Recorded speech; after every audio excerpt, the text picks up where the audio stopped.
السلام عليكم everyone. بسم الله الرحمن الرحيم. الحمد لله رب العالمين والصلاة والسلام على سيدنا Muhammad وعلى آله وصحبه وسلم أجمعين.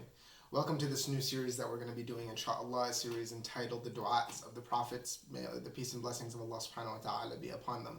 And what we're going to be going through in this series is the du'as of the various prophets of Allah. And may Allah subhanahu wa ta'ala have mercy on their souls and bless and reward them all.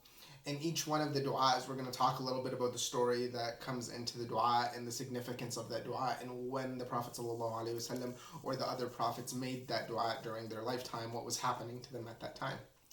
And the du'a, I thought that would be the best to start off with today, and one that really resonates with us, especially in a time like this, is the du'a of Ayoub alayhi salam. Now, Ayoub alayhi salam is the Prophet of Allah that we all know as the Prophet of patience. For the Arabs listening, I'm sure a million times you've heard the phrase Sabr Ayoub alayhi salam.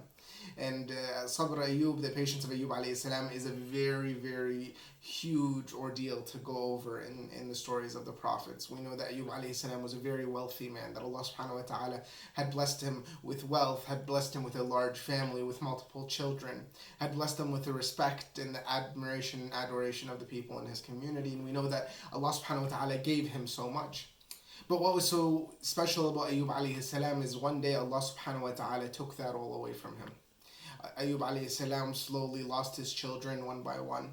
His health and his well-being began to fade, and along with it, his wealth and his financial resources.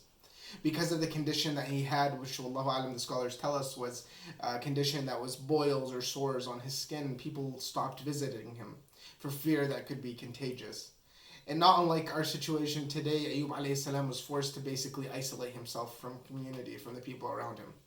Other than his wife and a couple of his closest associates, Ayoub alayhi salam had nobody around him. And imagine a man that went from being a prophet of Allah, who still is a prophet of Allah, but went from having that respect and admiration about him, from having this large family, from having all these resources, from having everything that he could want, to being a man who's isolated from everyone, who's poor, who doesn't have much. And Ayoub alayhi salam didn't just go through this for a series of weeks or months, like we're expecting to at this time. Ayoub alayhi salam went through this for what the scholars say was years. Many scholars say 18 years Ayoub alayhi salam stayed in this condition. And as you can imagine, being sick and being forced to isolate himself and being forced to stay at home and being forced to not be able to work, Ayoub alayhi salam's financial situation, of course, got worse and worse and worse. In fact, one day the scholars of history tell us that Ayoub alayhi salam's wife came home with her hair was cut. And after pressuring her to tell him why and what had happened, she had told Ayoub alayhi salam that she was forced to sell it because she had nothing else, no way else to get money. That was her only means of a financial income. Now Ayoub alayhi salam, after seeing this and after having gone through this for so long, decided to ask Allah subhanahu wa ta'ala.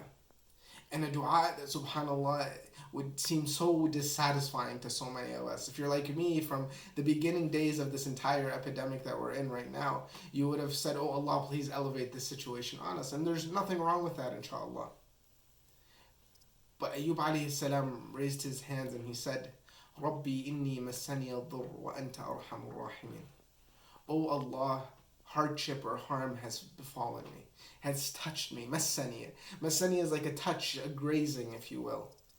And you are the most merciful. Al-dhar, wallahu alam, is any sort of harm that befalls a person inside of their body.